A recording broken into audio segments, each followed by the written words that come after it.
Saya akan membahas secara khusus kendala-kendala dalam komunikasi kabar baik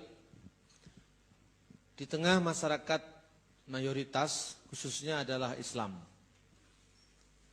Munculnya kesalahpahaman-kesalahpahaman terhadap iman Kristiani tentu adalah merupakan kendala tersendiri bagaimana kita menyampaikan prinsip-prinsip iman Kristen kepada saudara-saudara kita dari umat Islam.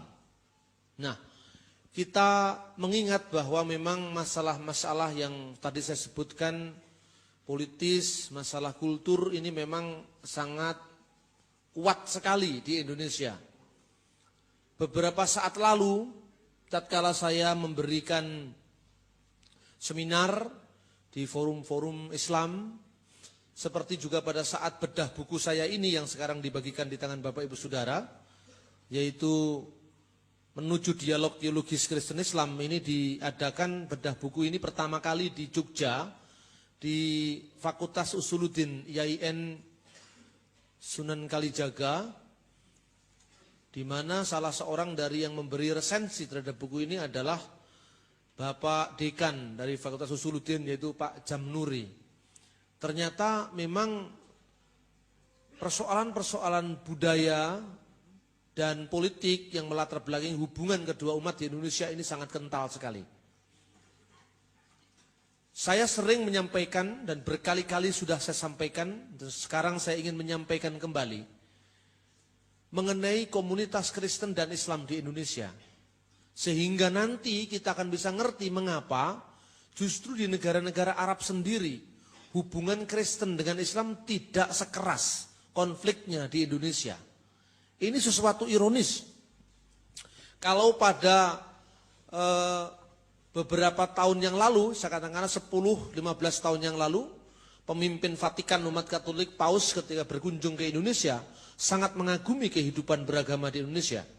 Maka mungkin situasi semacam itu tidak kita jumpai lagi sekarang ini. Saya malu lebih-lebih bahwa negara kita ini mendasarkan diri atas Pancasila, yang oleh Bung Karno sangat diagung-agungkan sebagai ideologi yang dapat mempersatukan semua. Nah, mungkin dari sekian banyak agama yang berlaku di Indonesia ini, yang paling rawan konflik adalah Kristen dan Islam. Jawaban pertama, mengapa rawan? Pertama-tama karena baik Islam maupun Kristen dua-duanya mengklaim sebagai agama dakwah, agama mission. Dan yang kedua, karena memang sejarah perkembangan kedua umat di Indonesia itu yang mungkin agak runcing secara budaya. Pertama, Islam di Indonesia hampir bisa diidentikan dengan Arab, dengan Timur Tengah. Kedua, Kristen di Indonesia hampir semuanya berasal dari Barat. Sehingga pertentangan antara kedua umat sebenarnya bukan sekedar pertentangan teologis, tetapi lebih merupakan pertentangan dua pola budaya. Inilah yang perlu diurai konflik ini, dan itulah tujuannya kita mengadakan dialog-dialog dengan Islam. Selama ini dialog di Indonesia itu hanya lebih mengarah pada dialog yang bersifat karya. Jadi kerja bakti bareng, bangun jalan bareng, bagi beras bareng, hanya itu saja. Kalau dialog yang semacam ini yang kita pertahankan, maka ini dialog yang tidak bersifat fundamental, tidak mendalam. Karena apa? Kita ini diwajibkan rukun karena pemerintah yang mewajibkan rukun, bukan karena motivasi yang muncul dari iman kita masing-masing. Nah, kekristenan di Indonesia hampir semuanya berasal dari Eropa yang tidak pernah berjumpa dengan Islam. Sehingga cara berteologinya, budayanya, semuanya tidak memperhitungkan Islam dalam agenda berteologi mereka. Sementara Islam di Indonesia, taunya Arab hanya Arab Saudi. Di mana sejak zamannya Umar II, yaitu Khalifah Umar bin Abdul Aziz, itu sudah dipindahkan ke Irak dan dipindahkan negara Arab lain, sehingga Arab Saudi tidak boleh ada orang Kristen. Tidak boleh ada gereja Kristen. Tapi di negara Arab yang lain banyak. Libanon itu malah adalah negara Arab yang mayoritas Kristen. Sehingga sampai sekarang presidennya harus beragama Kristen dari gereja Maronit atau gereja Kristen Maronit di Libanon. Seumpama orang-orang Islam mungkin juga tahu negara-negara Arab kecuali Arab Saudi, mungkin akan lain. Stigma yang selama ini mengatakan Kristen itu Barat, agama Londo, agama Belanda, agama penjajah, mungkin ini agak lebih bisa diminimalisir. Jadi kalau Paus, saya kemarin waktu di Manado dialog dengan Islam, saya berkata, kalau Paus sudah mengizinkan masjid ada di Vatikan, kenapa di Mekah sekarang tidak boleh ada gereja hari ini? Konsekuensi masyarakat terbuka, mestinya ada gereja, mestinya boleh dong. Barat saja sudah bebas kok. Tidak ada kota yang steril sama sekali dari pengaruh agama lain. Nah, ini yang termasuk menyulitkan hubungan. Makanya saya katakan tadi, dalam konteks berbicara tentang iman Kristen, tentang Tritunggal, itu kita agak kesulitan. Karena memang apa? Agenda berteologi kita memang selama ini adalah melawan saudara sendiri. Melawan, padahal berteologi bukan hanya melawan. Ya melawan iblis benar, tapi bukan melawan saudara kan. Termasuk kita tidak melawan umat Islam. Kita tidak melawan agama lain. Kita berteologi mandiri, berteologi yang kontekstual, tanpa kehilangan jati diri. Tetapi kita juga tidak kehilangan akses dengan dunia luar. Ini yang mau kita sampaikan di Indonesia. Oleh karena itu kami mulai merintis dialog-dialog teologis. Kalau di Jakarta awal daripada pelayanan saya, yaitu di ISCS, di Ortodoks Syria, ya Institute for Syriac Christian Studies. Di Jakarta kita juga punya forum yang namanya Forum Kajian Ortodoks Syria. Mengapa Ortodoks Syria itu muncul kita pertama kali? Karena memang ternyata secara budaya sama-sama Kristen Arabnya, kekristenan Syria itu lebih dekat dengan Islam. Misalnya dalam gereja Arab yang lain, sebutan bagi nama Yesus itu adalah Yeshua al-Masih Ibnullah, Yesus Kristus anak Allah. Yeshua al-Masih Rabbina wa Muqolishna, Yesus Kristus adalah Tuhan kita dan Juru Selamat kita. Tetapi di dalam gereja Syria, selain digunakan bentuk Yeshua, juga dibentuk Isa. Dan Isa itu yang kemudian muncul dalam nama diri Yesus dalam Al-Quran. Mengapa disebut Isa? Sampai-sampai di Indonesia ini karena teolog-teolog kita tidak pernah bersentuhan dengan dunia Islam. Bahkan teolog yang sekaliber Profesor Dr. Harun Hadiwiono pun, dia tidak terlalu peka dalam melihat persoalan-persoalan linguistik bahasa ini. Buktinya dalam buku beliau yang judulnya Iman Kristen, itu dia sampai ya katakanlah salah dalam menilai. Misalnya gini, dia mengatakan, mengapa Islam tidak menyebut Yeshu tapi Isa? Padahal nama Isa itu adalah pembalikan dari nama Yeshua. Jadi kalau di Islam nama Isa katanya Profesor Harun itu Ain dulu, Ain, kemudian Ya, kemudian Sin, Isa. Kalau nama Yeshu, Ya-nya di depan, Shin, Waw, Ain. Jadi Ain di depan kok, Ain di belakang kok dipindah Ain ke depan. Kalau nama kita Edi apa mau dipanggil jadi Ide misalnya gitu. Ini menunjukkan bahwa Profesor Harun tidak mengerti bahasa Semitis. Sekaliber beliau tidak peka terhadap bahasa Timur Tengah. Bahasa Semitis itu tidak sama dengan bahasa Jawa, tidak sama dengan bahasa Yunani, tidak sama dengan bahasa Indonesia. Kalau bahasa Jawa, cewek, cowok, cuek itu beda. Vokalnya beda, ya beda. Tapi kalau di dalam bahasa Timur Tengah tidak seperti itu. Sehingga tidak benar kalau misalnya ada teman Islam yang mengartikan bahwa Parakletos itu menubuatkan Nabi Muhammad. Itu sama sekali tidak benar. Ini bahasa Yunani diukur dari bahasa Arab atau bahasa Ibrani, nggak benar. Sebab bahasa Ibrani dan bahasa Arab dan bahasa Aram, bahasa yang dipakai oleh Yesus, itu hanya mengenal huruf-huruf mati, yang huruf-huruf hidupnya itu bisa ditambah-tambahkan sesuai dengan kata benda menjadi kata sifat, menjadi kata kerja, itu bisa. Kalau bahasa Yunani nggak bisa. Makanya Parakletos artinya pembela. Parakletos artinya advokat. Parakletos artinya penghibur. Parakletos tidak bisa dibaca periklitos, nggak bisa. Perikletos artinya adalah terpuji. Nah, terpuji sama dengan Muhammad. Ahmad, Muhammad itu kan juga namanya otak-atik matuk. Karena memang bahasa Yunani karakternya beda sama sekali dengan bahasa Ibrani dan bahasa Aram. Nah, makanya kalau misalnya Pak Harun mengatakan Yesus menjadi Isa itu pembalian, itu menandakan kalau Pak Harun sekalipun guru besar dia tidak ngerti bahasa Arab. Dalam bahasa Arab itu ya menjadi i menjadi hamzah itu wajar karena proses yang dinamakan fonetik koresponden. Korespondensi bunyi. Contohnya, orang Arab kalau menyebut Yerusalem, bahasa Ibrani Yerusalayim, menjadi Urrusalim. Orang Arab kalau menyebut Yordan, Urdun. Orang Arab kalau menyebut Yesayah, Is'ayah. Orang Arab menyebut Yermia, Armia. Kok bisa Y jadi A jadi I? Maka orang menyebut Yeshua dalam bahasa Ibrani menjadi Yeso, Iso, Isa. Kata O panjang, Shalom, misalnya ditambahi waw. Shin, lam, waw, mim. Shalom. Itu menjadi A panjang, salam. Jadi wawnya menjadi alif. Jadi Shalom alaikum. Assalamu alaikum. Bahasa Ibraninya Shalom alaikum. Ifenu Shalom alaikum. Bukan alaihim alaikum. Ifenu Shalom alaikum. Ifenu Shalom alaikum. Ifenu Shalom, Shalom, Shalom alaikum. Shalom alaikum itu bahasanya Assalamu alaikum. Shalom, salam. Jadi O panjang, jadi A panjang. Isyo, Isa.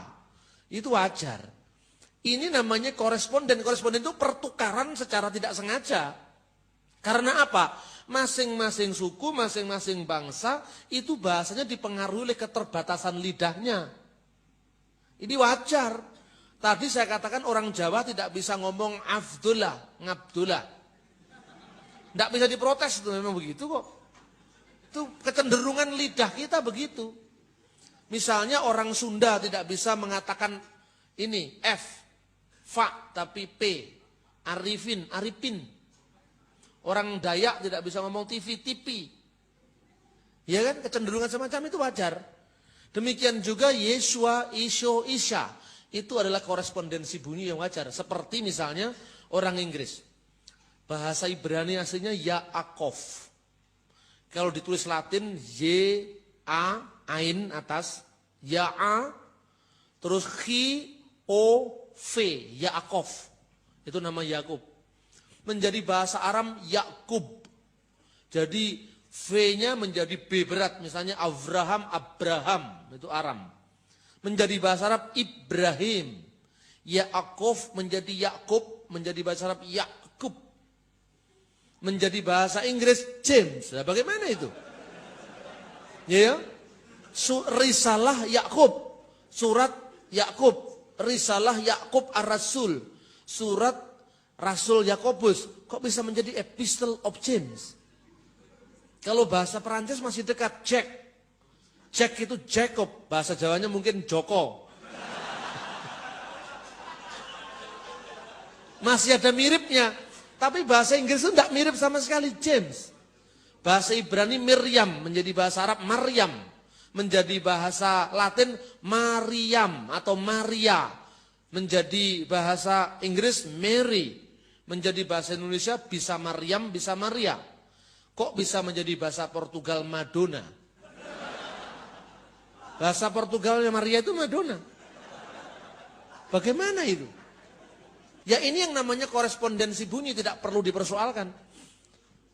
Nah, jadi kesimpulan saya apa? Memang pola berteologi kita di Indonesia sangat jauh dari Timur Tengah. Karena memang ketergantungan kita pada Barat itu tinggi sekali. Apalagi kalau baru masalah istilah saja sulit, apalagi dalam membahasakan keyakinan kita kepada mereka. Ini yang sulit. Nah, khusus mengenai masalah keilahian Yesus. Keilahian Yesus itu memiliki dua makna, yaitu pertama, divine of Jesus Christ, keilahian Yesus Kristus atau the Godhead of Jesus. Jadi Yesus sebagai God, my God, our God. Tetapi juga Yesus sebagai Lord, Tuhan. Tuhan dalam makna baik Tuan maupun Tuhan, penguasa maupun Tuhan. Jadi sebetulnya kata Lord ini kalau dalam bahasa aslinya kurios, itu bisa untuk Tuan, bisa untuk Tuhan. Jadi bermakna ganda. Bahasa Indonesia kita tidak mengenal kata yang ganda itu. Sehingga umat Islam bisa salah paham. Tiada Tuhan selain Allah sebagai terjemahan dari La ilaha illallah. Diterjemahkan tiada Tuhan selain Allah. Padahal supaya tidak jumbuh dalam makna ketuhanan atau the Lordship of Jesus, lebih baik diterjemahkan tidak ada ilah selain Allah. Nah kata Tuhan ini bahasa Arabnya adalah Rob. Bahasa Inggrisnya Lord dan Lord atau Kurios, Adonai bahasa Ibrani, ini bermakna ganda. Satu kata bermakna ganda, yaitu Tuan maupun Tuhan. Menurut Profesor Muhammad Yamin, kata Tuhan sendiri memang asalnya dari Tuan. Karena Tuan segala Tuan, maka orang Melayu kuno itu membuat diberatkan, jadi A-nya diberatkan, jadi Tuan menjadi Tuhan. Artinya Tuan segala Tuan. Itu makna Lord. Nah, bahasa Indonesia tidak memiliki kata ganda itu sekarang. Bahasa Jawa masih memiliki. Makanya aplikasi praktisnya kalau mengatakan ing dinten Paskah menika kita mangayu bagyo Gusti Yesus ingkang sampun wungu saking sari, saking sedo. Ya, artinya di dalam hari Paskah ini kita memperingati kebangkitan Isa Al-Masih, Gusti kita. Dikatakan Al-Masih khoma min ba'inil amwat bahasa Arabnya. Yesus telah bangkit dari antara orang mati. Tetapi Jumat Agung ini memperingati kematian Tuhan.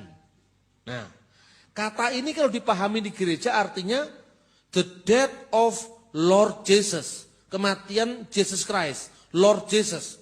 Seperti orang mengatakan kalau misalnya Lord Charles meninggal, yang mati pasti tubuhnya, Lordnya tidak bisa mati.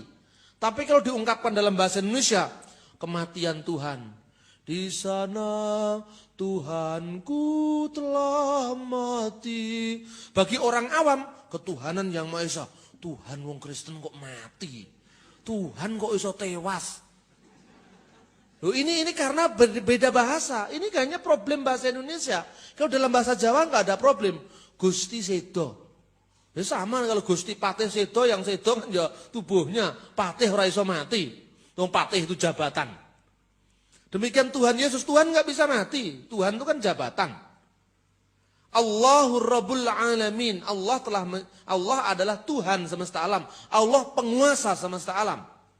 Dalam Alkitab bahasa Arab, ketuhanan Yesus itu, kegustian Yesus itu yang memberikan Allah.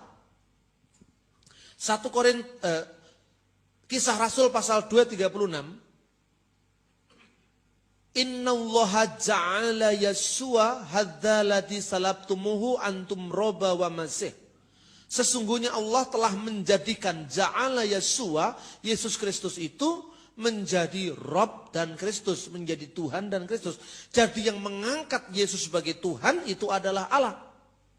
Oleh karena itu di dalam Matius dikatakan segala kuasa baik di surga maupun di bumi telah dilimpahkan kepadaku. Jadi inilah lordship-nya of Jesus. Apa buktinya? Apa itu kuasa Allah dilimpahkan kepada Yesus? Buktinya Allah itu satu-satunya hakim yang adil.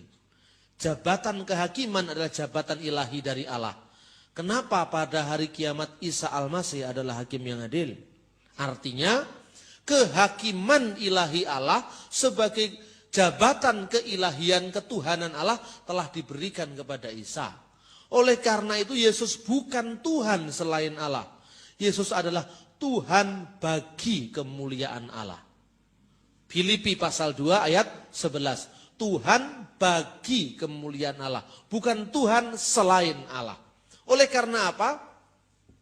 Karena keilahian Yesus the Godhead of Jesus Christ or divine of Jesus Christ sama sekali tidak mengacu pada kemanusiaannya. Bukan. Sebutan Yesus sebagai yang ilahi atau sebutan Yesus sebagai keilahian dia, Yesus sebagai Allah, itu bukan menunjuk kepada tubuh fisiknya, tapi menunjuk kepada dia sebagai firman Allah, itulah Allah. Lah ini dalam kristologi populer orang Kristen enggak dibedakan. Akibatnya umat Islam ada sandungan untuk bisa ngerti. Contohnya gini. Dalam Alkitab bahasa Arab yaitu 1 Korintus pasal 8 ayat 4 sampai 6 itu dengan jelas disebutkan wa alla ilaha illallahul ahad. Dan sesungguhnya tidak ada ilah lain kecuali Allah yang Maha Esa, yaitu Bapa yang Maha Esa. Ya. Jadi istilah la ilaha illallah itu ada dalam Alkitab Perjanjian Baru. Gara-gara ini ada dalam Alkitab Perjanjian Baru, seorang hujjatul Islam yang bernama Imam Al-Ghazali dalam bukunya yang berjudul Ar-Raddul Jamil li Ilahiyati Isa fi Syarhil Injil. Jadi bantahan yang indah. Jadi orang Islam kalau membantah ketuhanan Yesus itu bantahan yang indah. Nanti kalau kita jawab juga ajawabu jamil, jawaban yang indah. Karena jawabannya nggak usah bengkerengan lah. Kalau Al-Ghazali menulis Ar-Raddul Jamil li Ilahiyati Isa fi Syarhil Injil, kita juga akan menjawabus sahih atau jawabul jamil, jawaban yang indah li Ilahiyati Isa fi Syarhil Injil, tentang keilahian Yesus dalam kitab Injil. Al-Ghazali mengacu pada 1 Korintus pasal 8 ayat 4 ini. Berarti Injil itu mengajarkan tauhid. Cuma Al-Ghazali salah paham. Nah ini, gara-gara ini kan orang Kristen salah paham. Padahal jelas adalah ilaha illallah, ke orang Kristen masih mengilahikan Yesus. Nah, kenapa salah paham? Kita harus kembali lagi. Bahwa keilahian Yesus itu sebagai putra Allah itu kata kiasan dari firman Allah, itu sama sekali tidak mengacu pada kemanusiaannya atau jasadnya. Tetapi mengacu kepada firman Allah yang bersama-sama dengan Allah dan adalah Allah. Fil badi'il kanal kalimah wal kalimatu kana indallah wa kana kalimatullah. Hadza kana fil badi'i indallah kullu syai'in bihi kana wa bi ghairi lam yakun syai'un mimma kan. Pada mulanya adalah firman, dan firman itu bersama-sama dengan Allah, dan firman itu adalah Allah. Ia sejak semula, sejak kodim, sejak kekal bersama dengan Allah. Segala sesuatu diciptakan oleh dia, artinya segala sesuatu diciptakan oleh firman itu. Dan tanpa firman itu, tidak ada sesuatu pun yang jadi dari segala yang dijadikan. Inilah maknanya keilahian Yesus. Jadi firman Allah itu ada di mana? Yohanes pasal 8 ayat 42, Yesus mengatakan, aku ini keluar dan datang dari Allah. Aku keluar dan datang dari Allah. Pertanyaannya, tubuhnya Yesus keluar dari mana? Keluar dari perutnya Maryam. Berarti yang keluar dari Allah ini bukan tubuhnya Yesus. Siapa? Firman Allah yang keluar dari Allah. Oleh karena itu, di dalam pengakuan iman Nikea Konstantinopel disebutkan yang dilahirkan dari Bapa sebelum segala abad. Dilahirkan dari Bapa sebelum segala abad. Namanya lahir itu fisiknya ya semua dari ibu. Yang bener aja lahir kok dari Bapak. Kan nggak ada lahir dari Bapak. Tapi karena Bapak di sini memang bukan bapaknya sampean, bukan bapaknya saya, tapi Bapak ilahi, bigoiri jasad, tanpa ada jasadnya. Qoblakulat duhur, sebelum segala zaman. Katanya orang Jawa, Yesus itu Kanjeng Gusti Isa menika sabdo langgeng kang mijil saking wujud Gusti ingkang moho langgeng ing jaman kelanggengan. Nah inilah kalau orang Jawa mengerti. Jadi sesuatu yang langgeng itu keluar dari kelanggengan. Sesuatu yang keluar dari yang langgeng yaitu Allah itu langgeng pula. Seperti sinarnya matahari keluar dari matahari, matahari pula. Tidak mungkin sinarnya lampu petromak keluar dari matahari. Maka yang keluar dari Allah itu bukan ciptaan. Yang keluar dari Allah itu bukan makhluk. Yang keluar dari Allah itu adalah Allah juga. Karena itu dikatakan ilahu haq min ilahu haq. Allah yang sejati yang keluar dari Allah yang sejati. Artinya firman Allah yang sejati keluar dari wujudnya Allah yang sejati. Itulah makna keilahian Yesus. Karena itu Isa itu adalah firman Allah. Dan firman Allah itu ada di dalam diri Allah. Firman itu bahasa Yunaninya logos. Bahasa aslinya Yohanes 1 ayat 1 itu en logos kei logos en prostontion keteos en logos. Pada mulanya adalah logos itu bersama-sama dengan Allah dan logos itu adalah Allah. Logos itu artinya bukan sekedar kata-kata verbal, tapi artinya pikiran yang merupakan sumber dari kata-kata dan pernyataan. Pikiran itulah logos, logikos, logik itu cocok dengan akal. Nah, pikiran Allah itu tentu saja ada dalam diri Allah. Tidak mungkin pikiran Allah itu di luar Allah. Karena pikiran Allah itu bukan ilah yang lain, bukan Allah yang lain daripada Allah sang Bapa itu, maka dikatakan dalam bahasa aslinya firman itu bersama dengan Allah itu dengan kata sandang de, dan firman itu adalah Allah, tapi tanpa kata de lagi. Artinya apa? Sang pemilik firman itu hanya satu, Allah itu hanya satu. Karena itu kalau orang Kristen Arab kalau berdoa setelah Bapa, Putra dan Roh Kudus selalu ditutup dengan kata-kata Al-Ilahul Wahid, yaitu Allah yang Maha Esa. Jadi Bismillah wal Ibn warhil Kudus Al-Ilahu Wahid. Demi nama Bapa dan Putra dan Roh Kudus, yaitu Allah yang Maha Esa.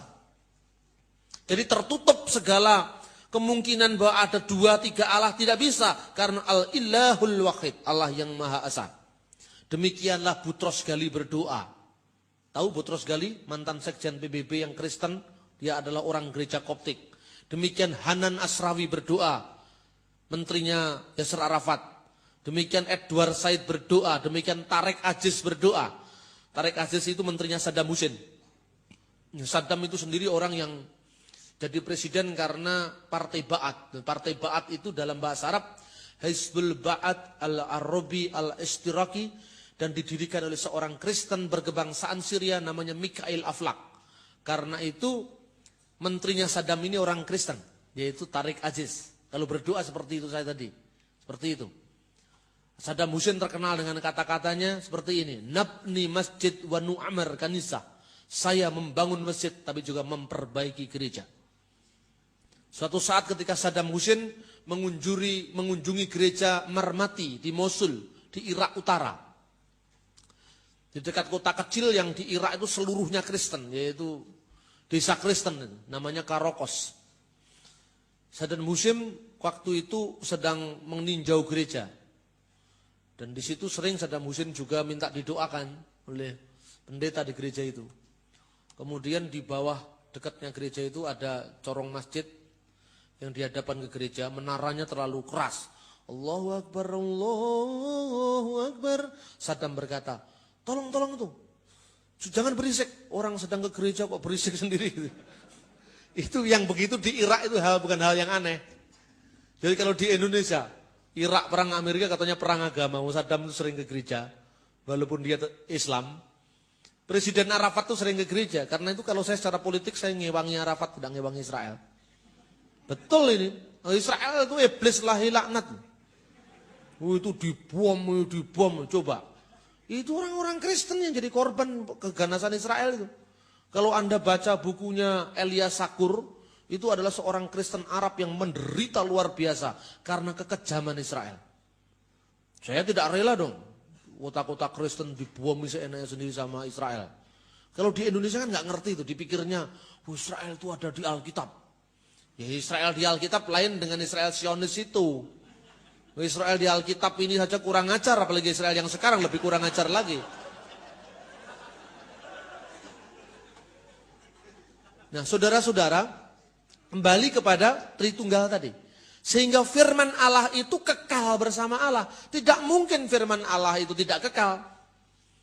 Oleh karena itu ketika gereja menghadapi ajaran bidat namanya Arius. Ajaran bidat Arius itu kalau sekarang ini menjelma jadi bentuk baru, namanya adalah saksi Yehova. Nah, saksi Yehova itu memang dasarnya kurang pinter itu sajalah. Dia menerjemahkan ayat Yohanes itu dipalsukan sama dia. Jadi aslinya berbunyi begini. En arkenologos ke hologos en prostonteon ke theosenologos. Sama orang Saksua diartikan begini. Mestinya kan in the beginning was the word. Pada mulanya adalah firman. In the beginning was the word and the word was with God and the word was God. Dan firman itu bersama dengan Allah dan firman itu adalah Allah. Oleh orang Saksi Yehova diterjemahkan begini. In the beginning was the word and the word was with God and the word was a God. Jadi firman itu adalah suatu Allah huruf kecil. Karena itu Yesus itu bukan Allah yang maha kuasa, tetapi dia ini adalah Allah kedua. Ciptaan dari Allah yang pertama. Ini yang benar aja yang Tuhannya 3 ini Kristen apa Saksi Yehova? Kalau begini kan Saksi Yehova Tuhannya banyak. Masa Yesus itu dipisahkan dari Allah? Kalau dipisahkan dari Allah tidak mungkin. Sebab Yesus itu firman Allah. Kalau dia firman Allah, mesti orang bertanya, lebih dulu mana Allah dengan firmannya? Kalau dijawab, lebih dulu firmannya, firmannya siapa? Kan begitu. Kalau dijawab lebih dulu Allah, berarti kalau Allah pernah ada tanpa firmannya, berarti Allah pernah tidak bisa berfirman. Berarti Allah pernah bisu. Berarti Allah pernah lolak-lolok. Tidak bisa mencipta. Loh ini gak cocok dengan logika, apalagi dengan Alkitab. Pikiran saya tadi gak bisa terima. Makanya gereja ketika menghadapi golongan Arius ini di gereja itu tahun 325. Lalu gereja mengeluarkan anatema. Anatema itu artinya kutukan. Karena yang dikutuk sebenarnya bukan pribadi Ariusnya, tapi iblis alaihi laknat sing ngajan-ngajani Arius itu yang dikutuk oleh gereja. Makanya ditetapkan di sana dalam pengakuan iman Nikea yang asli tahun 325 itu setelah wabirohil kudus dan percaya kepada Roh Kudus, lalu ditambahi kata-kata innaladina yaqulu, kepada mereka yang berkata karena waktu lam yakun fihi, ada waktu di mana firman itu belum ada. Coba. Jadi menurut Arius itu firman itu pernah tidak ada. Kemudian firman itu diciptakan. Wa qabla an yulatu lam yakun, sebelum dia dilahirkan firman itu tidak ada. Wa qad khalaqo minal adam, dan dia diciptakan ex nihilo min adam, tidak ada. Au yujahiruna bi an ibnullah huwa min dzat ukra. Dan juga mereka yang menganggap bahwa firman itu, anak Allah itu adalah zat yang lain selain daripada Allah. Ini kan musyrik karena menganggap ada yang lain selain Allah. Wa min jauhar akhir, dan dia berasal dari pokok asal yang lain. Wa annahu makhluk wa qabla litaghiru wal fasad, dan dia adalah makhluk yang bisa rusak, bisa binasa, bisa mati.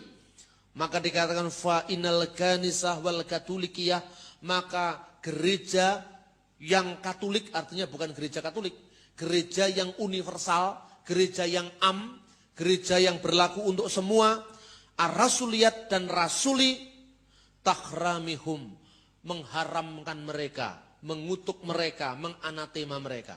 Kenapa dikatakan oleh Saksi Yehova? Karena waktu lam yakun fihi, ada waktu di mana firman tidak ada. Pertanyaannya, ketika firman itu belum ada, lalu Allah menciptakan dengan apa? Berarti kan Allah pernah bisu, tidak punya firman. Tapi kalau dikatakan firman itu diciptakan dari yang tidak ada, sebelum firman ada, Allah menciptakan dengan apa? Dan ketika Allah menciptakan Yesus sebagai firmannya ini, pertanyaannya, Firman mana yang menciptakan firman? Nah, yang tidak masuk akal itu saksi Yehova, bukan gereja Kristen. Berarti yang goblok itu saksi Yehova, bukan Kristen. Nah, ini orang Kristen harus paham sejarah gereja ini. Begitu saksi Yehova masuk, nah, suruh duduk, bikinkan kopi, kita seneni. Kan gitu, jangan dibalik. Pertanyaannya begini, Allah menciptakan sesuatu dengan apa? Pasti dia menjawab dengan firman-Nya. Yesus di sini disebut apa? Disebut firman. Kalau Allah menciptakan dengan firman-Nya, lalu firman mana lagi yang menciptakan firman? Kalau firman itu tidak ada, pasti saksi Yehova mengatakan, oh begitu artinya. Ini artinya Yesus bergelar firman. Loh enggak, Alkitab tidak mengatakan Yesus bergelar firman, dia adalah firman. Kalau bergelar firman, Yesus mengatakan, akulah yang disebut firman. Tidak, Alkitab mengatakan, pada mulanya adalah firman. Jadi makna ayat ini adalah hakiki. Dia berbicara tentang pre-existent firman. Keberadaan firman yang bersama dengan Allah itu. Nah, firman itu kemudian dilahirkan dari Bapa. Dilahirkan ini bukan berarti mana secara fisik, tidak. Oleh karena itu kalau teolog Syria yang bernama Theodor Abukuro. Jadi Theodor itu Theodorus, Abukuro itu namanya Abukuro. Tapi kalau di Jawa Abukuro anak bapak Ekuro. Bapak Bulus bukan itu artinya. Theodor Abukuro, dia mengatakan demikian. Dalam diri Allah itu ada 3 relasi. Yang pertama adalah wiladah. Yang pertama adalah riasyah, yaitu pangkal, pendahulu. Yang kedua adalah wiladah, kelahiran. Dan yang ketiga adalah intibak, prosesi.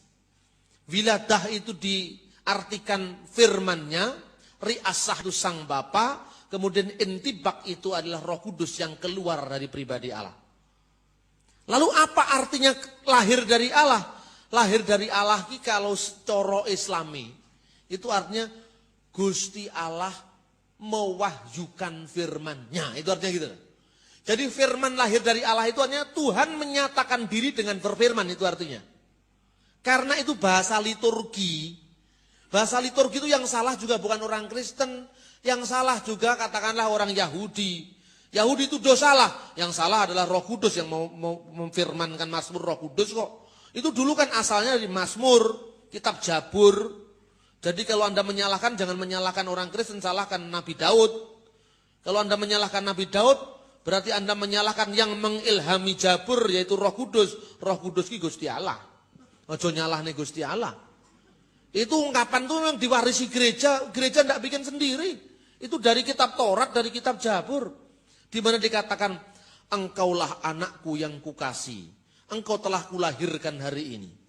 Itu disebutkan engkau telah kulahirkan hari ini. Bukan dilahirkan dalam pengertian fisik seperti yang ditentang Umay Rama. Bukan itu.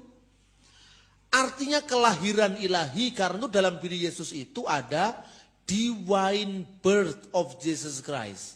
Kelahiran ilahi. Dan yang kedua adalah virgin birth of Jesus Christ. Kelahiran insani dari seorang perawan. Nah, inilah yang kemudian ada dalam dialog yang buku coklat itu, yang saya tulis buku yang warnanya emas itu. Suatu saat Timotius al-Awal, Timotius 1 itu dipanggil oleh rajanya, yaitu Muhammad al-Mahdi. Ditanya begini, wahai sahabatku Timotius, adalah tidak masuk akal bagi saya orang yang terpelajar sepertimu kok berkata bahwa Allah itu mengambil seorang istri namanya Maryam dan melahirkan seorang anak laki-laki namanya Yesus. Tolong kamu jelaskan, bukankah Allah itu tidak beranak dan tidak diperanakkan? Lam yalid walam yulad walam yakul lahu kufuwan ahad. Lalu Timotius mengatakan, ya Malik Muhabbatullah, wahai raja yang dikasihi Allah, umminu bi Isa, saya percaya kepada Isa kalimatullah, yaitu firman Allah. Oleh karena dalam Injil kami dikatakan kekekalan tentang firman, keilahian tentang firman, maka kami percaya bahwa Isa itu kamala billahud wa kamala bin nasud. Isa itu sempurna dalam keilahian dan sempurna pula dalam kemanusiaan. Lalu raja itu bertanya, apa maksudmu dalil itu? Kami percaya ya raja, bahwa kalimatullahul lati wulida minal abdunu ayyuladu min dunu'ab. Kami percaya firman Allah itu lahir dari Bapa tanpa seorang ibu. Dan turun ke dunia lahir dari ibu tanpa seorang bapak. Coba itu orang Arab Kristen tuh pinter-pinter emang ya. Kalau dialog itu enak ngomongnya. Apa artinya lahir dari bapak? Di dunia ini tidak ada orang yang lahir dari bapak. Semua lahir dari ibu. Lalu apa yang dimaksudkan lahir dari bapak? Lahir dari bapak artinya lahir dari zat wajibul wujud. Lahir dari wujudnya Tuhan. Maka ini bukan kelahiran fisik. Seperti yang dikatakan oleh Bapak Gereja Syria. Dikatakan, wulida minal ab illahan bi goiri jasad. Yang lahir dari Bapa secara ilahi tanpa jasad. Karena itu yang keluar dari Allah itu bukan jasad, bukan tubuh, bukan raga. Tapi firman yang keluar dari Allah. Artinya Allah menyatakan diri. Allah yang gaib, Allah yang tidak kasat mata, Allah yang tidak kelihatan. Menjadi kelihatan karena firman itu menyatakan diri. Memperkenalkan diri. Karena itu Alkitab berkata Yohanes 1 ayat 18. Tidak seorang pun pernah melihat Allah. Tetapi anak tunggal yang ada di pangkuan Bapa, ialah yang telah menyatakannya. Dalam bahasa aslinya exegesato. Dialah yang mengeluarkannya. Yang tidak kelihatan menjadi kelihatan. Karena Yesus itu adalah firman, tatkala dia berkata, barang siapa melihat aku, dia telah melihat Bapa. Artinya, barang siapa mendengar sang firman, maka dia mendengar dia yang memiliki firman. Saudara mendengar saya dari firman saya. Firman huruf kecil tapi. Saudara mendengar saya dari perkataan saya. Dan perkataan saya keluar dari diri saya, dari pikiran saya. Pikiran saya satu dengan saya. Dan tidak lain daripada saya sendiri. Bersamaan dengan saya berceramah seperti ini. Saya kan tidak benda mati. Saya punya ekspresi. Saya bisa menuding dengan tangan saya. Bisa memelototkan mata saya. Bisa mengedengkan tangan saya. Karena apa? Saya punya roh. Roh itu tinggal dalam diri saya dan bukan lain daripada saya. Seperti sang firman wiladah dari al-wujud. Seperti sang firman dilahirkan dari wujudnya Allah. Dari zaman kelanggengan. Demikian roh itu keluar dari Allah. Karena Yohanes pasal 15 ayat 26. Roh penghibur yang keluar dari Bapa. Jadi Bapa itu adalah pendahulu. Dia adalah sumber, dia adalah riasah, dia adalah kepala segala sesuatu. Maka firman itu wiladah dari sang Bapa ini. Roh Kudus juga intibak dari sang Bapa ini. Wujudnya satu, maka kalau dipakai bahasa sehari-hari, yang disebut Bapa itu the existence of God. Yang disebut putra itu the word of God, divine wisdom of God.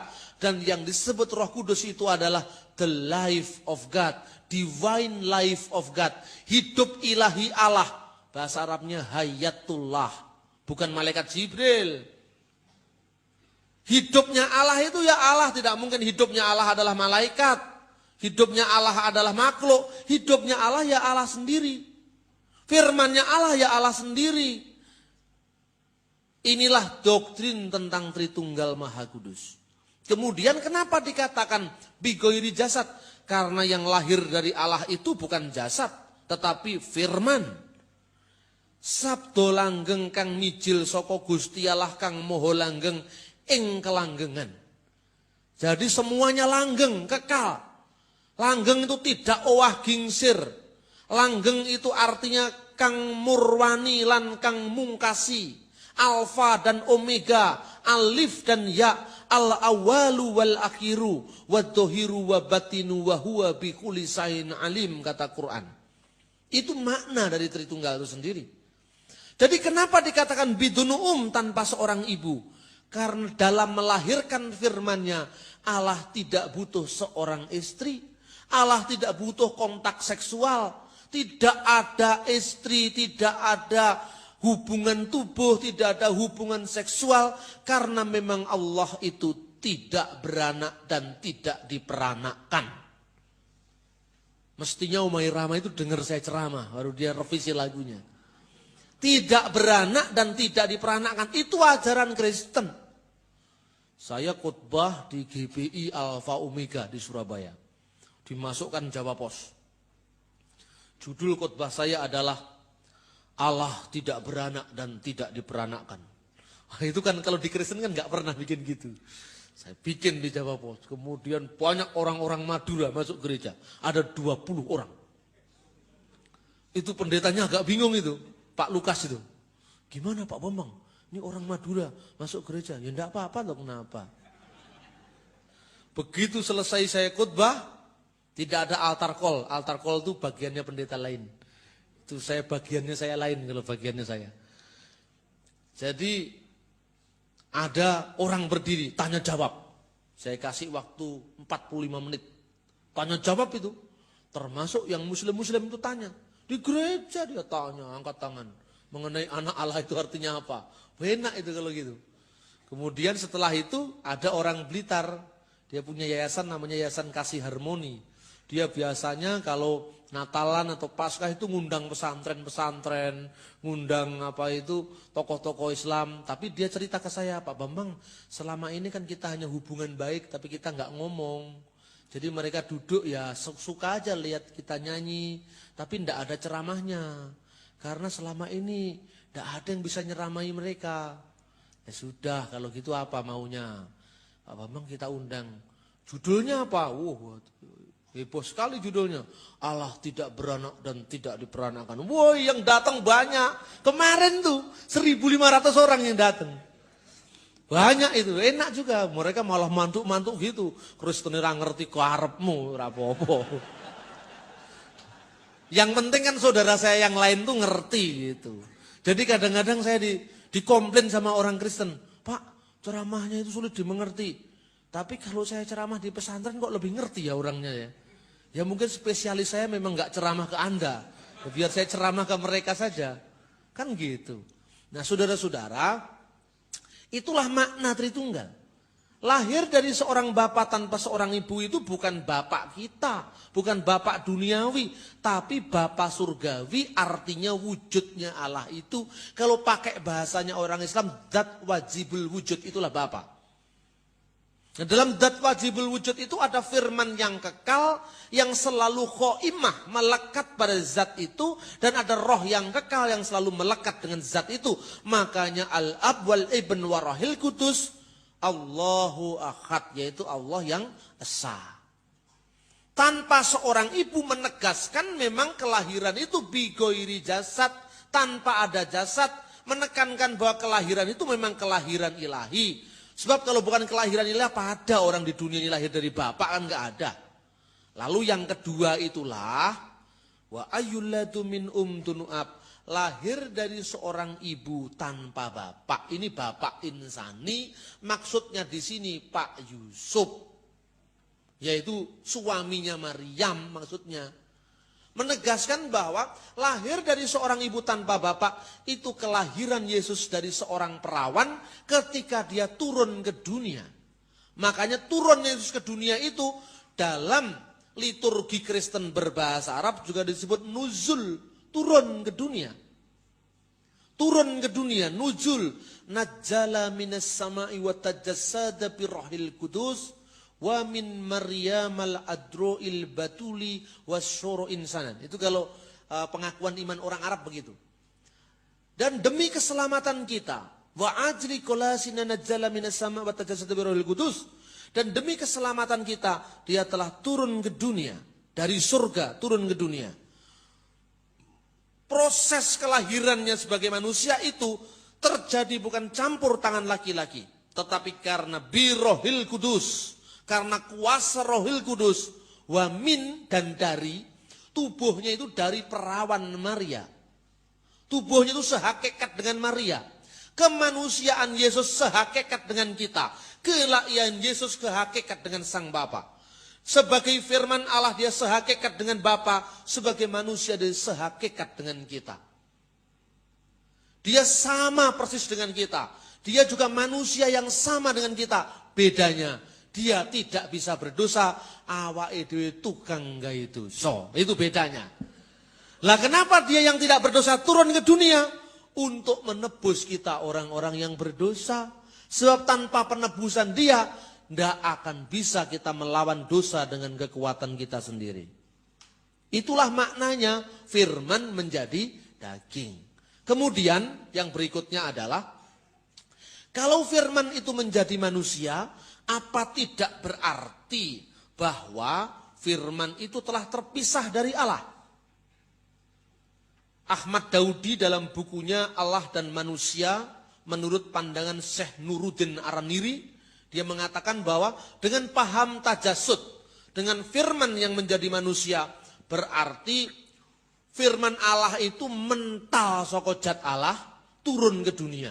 Apa bisa? Kalau gitu kan dia tidak esa lagi, karena dia telah mental dari zat Allah, protol saka zat Allah dadi menungso. Apa bisa? Jawabannya, firman Allah itu keluar dari Allah tanpa meninggalkan Allah. Loh bagaimana ini? Iki lek wong rajal mau limpat orang ngerti ini. Nah ini. Firman Allah itu keluar dari Allah tanpa meninggalkan Allah. Bisa. Loh, gampang saja contohnya gini. Firman saya, pikiran saya ada dalam diri saya. Percaya? Tidak mungkin pikiran saya di salon sini.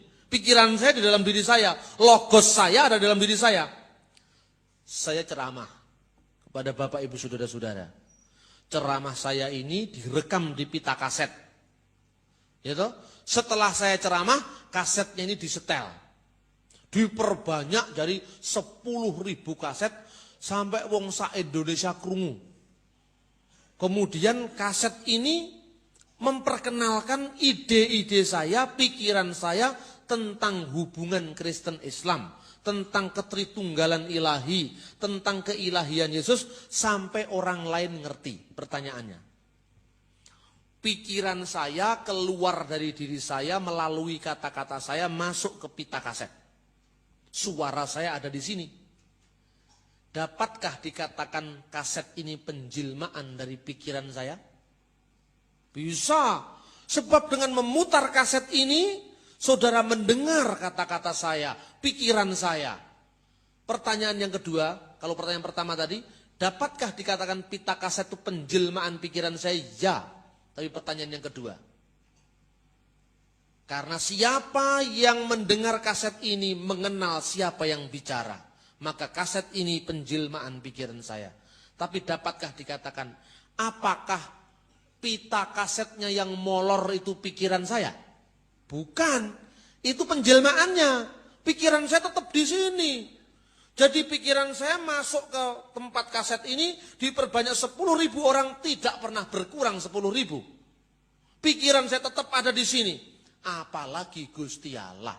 Wong Bang Nur Senoi sapa maneh Gusti Allah. Ya tentu dia lebih bisa dong.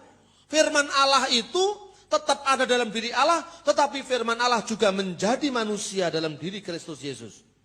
Manusia sempurna itu, insan kamil itu. Di Paramadina saya juga kasih ceramah. Ceramah saya berbunyi demikian kepada mereka. Ada seorang bertanya, Pak, titik beda kita itu kan sebetulnya kalau di Islam, firman itu tetap ada dalam diri Allah, tidak kemana-mana. Kalau dalam Kristen, firman itu mental dari Gusti Allah terus jadi manusia. Nah, seumpama orang Kristen tidak mengakui Isa itu penjelmaan firman, mungkin sama dengan kita. Loh saya katakan, apa tidak masuk akal firman jadi manusia? Loh kalau di Islam tidak mengakui. Firman tetap ada dalam diri Allah. Oh, enggak, Anda juga tidak mengakui seperti itu. Loh kok bisa? Firman jadi buku. Apakah buku itu tidak mental dari Gusti Allah? Loh, enggak, kertasnya pabrik leces. Kertasnya ini dari Probolinggo. Kertasnya ini bukan firman Allah.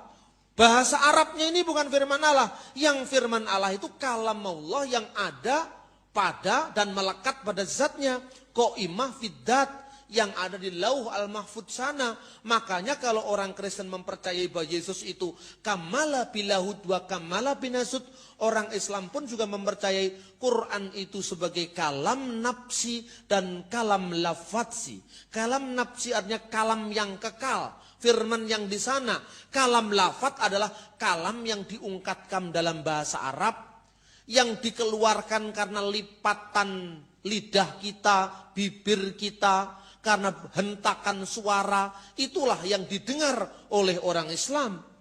Firman itu makhluk yang turun ke dunia ini, yang firman jadi kitab ini makhluk. Tetapi firman yang di sana bukan makhluk.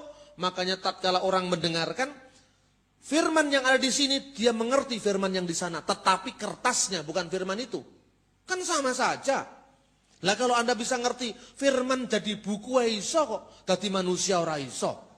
Kan ya lebih bisa mestinya. Nah, orang yang mengenal Quran yang jadi buku ini mengenal firman Allah. Mengenal firman Allah berarti mengenal Allah sendiri. Makanya kalau orang Islam mengatakan Bismillahirrahmanirrahim, ya ayyuhalladzina amanu qu anfusakum wa ahlikum nar, sadaqallahu azim. Ada peringatan ketika membaca itu. Wahai orang-orang beriman, jagalah dirimu dan keluargamu dari api neraka. Wis arepe budal nyopet rasido. Gitu, mau berangkat ke tempat maksiat ndak jadi. Karena apa? Jagalah dirimu dan keluargamu. Firman ini punya dampak pada manusia yang mempercayainya. Karena apa? Melalui firman yang kelihatan yang bisa dibaca ini, ada bayangan tentang firman yang tidak kelihatan. Melalui tubuh Yesus yang kelihatan, yang anaknya Maryam itu, yang buah tubuh Maryam itu, kita melihat firman yang ada di surga. Firman yang bersama-sama dengan Allah dan yang tidak pernah berpisah dengan Allah dalam bentuk apapun. Maka tatkala Yesus berkata dalam bahasa manusia, dia tidak pernah mengatakan Allah berkata kepadaku. Nabi-nabi dalam perjanjian lama, kitab Taurat, kitab Zabur, selalu dikatakan firman Tuhan kepada Tuanku, ya kan? Firman Tuhan datang kepada Amos, firman Tuhan datang kepada Yesaya, firman Tuhan datang kepada Yeremia, firman Tuhan datang kepada Yehezkiel, katanya. Tapi dalam perjanjian baru tidak pernah Yesus mengatakan firman Allah datang kepada Yesus, tidak pernah. Yesus selalu berkata dalam wibawanya sendiri, sesungguhnya aku berkata kepadamu. Kalau kita mengecek seluruh perjanjian baru, kita akan melihat nabi-nabi lain itu berbicara aminnya di belakang. Yesus bicara aminnya di depan.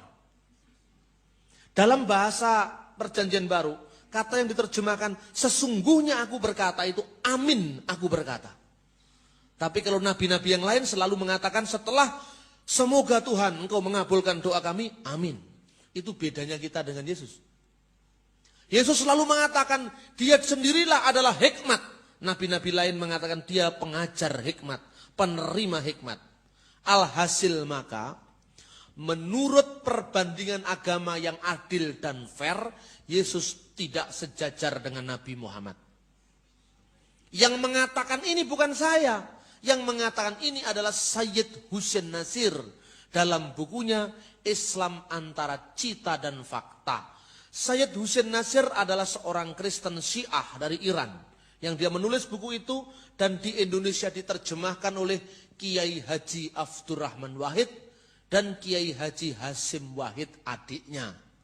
Diterjemahkan di Indonesia, terbit tahun 80, judulnya Islam Antara Cita dan Fakta. Dia mengatakan seperti ini. Husain Nasir berkata bahwa apabila orang Islam menganggap kalau Al-Quran itu firman Tuhan yang diwahyukan kepada Nabi, maka bagi orang Kristen bukan Alkitab, bukan Injil, tapi Yesus sendirilah firman Allah itu. Injil itu memberitakan firman Allah yang menjadi manusia. Dalam Islam, Quran itu diberitakan oleh Muhammad penerima firman. Jadi kalau bahasa gampangannya gini. Kalau orang Islam ditanya, lebih tinggi mana kedudukan Al-Quran dengan Nabi Muhammad? Lebih tinggi kedudukan Al-Quran. Karena apa? Muhammad menerima dan memberitakan Quran. Jadi perantaranya Muhammad yang diberitakan Quran. Kalau di Kristen, lebih tinggi mana Injil dengan Yesus Kristus? Lebih tinggi Yesus. Sebab Injil memberitakan Yesus. Bukan Yesus memberitakan Injil yang diterima dari langit. Tidak. Injil turun dari langit. Lalu Yesus didiktekan oleh Allah. Yesus sebagai rasul kemudian menghafalkan ayat Injil itu. Tidak. Injil itu sendiri adalah Yesus Kristus yang datang ke dunia sebagai kabar gembira. Lalu dicatat. Jadi Injil itu memberitakan Yesus. Kalau Muhammad memberitakan Quran. Bukan Quran memberitakan Muhammad. Lah, kalau begitu Yesus itu sejajar, tidak sama loh. Ini kan konsumsi perbandingan agama. Jadi walaupun orang Islam tidak mengaku Yesus sebagai firman Allah, silahkan. Tapi kalau membandingkan yang fair. Walaupun orang Kristen tidak mengakui Quran itu adalah wahyu, silahkan. Tapi perbandingannya fair gitu loh. Kalau bagi orang Islam wahyu itu Al-Quran. Kalau bagi orang Kristen wahyu itu adalah Yesus. Kalau bagi orang Islam firman itu adalah Quran. Kalau bagi orang Kristen firman itu adalah Yesus. Firman itu telah menjadi manusia. Yohanes pasal 1 ayat 14. Dan diam di antara kita. Dan kita telah melihat kemuliaannya. Yaitu kemuliaan yang diberikan kepadanya. Sebagai anak tunggal Bapa, penuh kasih karunia dan kebenaran. Sama, dalam Islam juga firman itu turun dari surga, yaitu Quran. Makanya ada nuzulul Quran. Tadi kita mengatakan ada nuzulnya kalimatullah ke dunia. Nuzulnya kalimatullah ke dunia itu sarananya Maryam. Maria itu melahirkan firman yang jadi daging. Makanya Yesus Kristus disebut dalam Injil Lukas, terpujilah engkau di antara segala wanita untuk Maryam, dan terpujilah buah tubuhmu, yaitu Yesus. Makanya salam Maria itu ada di Alkitab sebetulnya. Dulu gara-gara orang Protestan alergi dengan Katolik, dibuang kan gitu sebetulnya. Padahal itu karena asal beda dengan Katolik saja. Itu ada di Injil ayatnya. Terus kalau orang Kristen mengatakan, loh itu kan hanya untuk Maryam Pak. Itu kan dulu kan yang ngomong tentang malaikat. Ya ngono ya wakeh hae jumlahe. Ya Anda mengatakan itu mengenai Korintus ada karunia-karunia roh. Itu kan zaman dulu Pak. Sekarang kan enggak ada. Ya podo hae ngono. Jadi kadang-kadang orang itu standar ganda. Kalau ngomong alirannya sendiri, mesti dipas-pasne. Lek ngomong alirannya wong liya, mesti klerune, itu loh.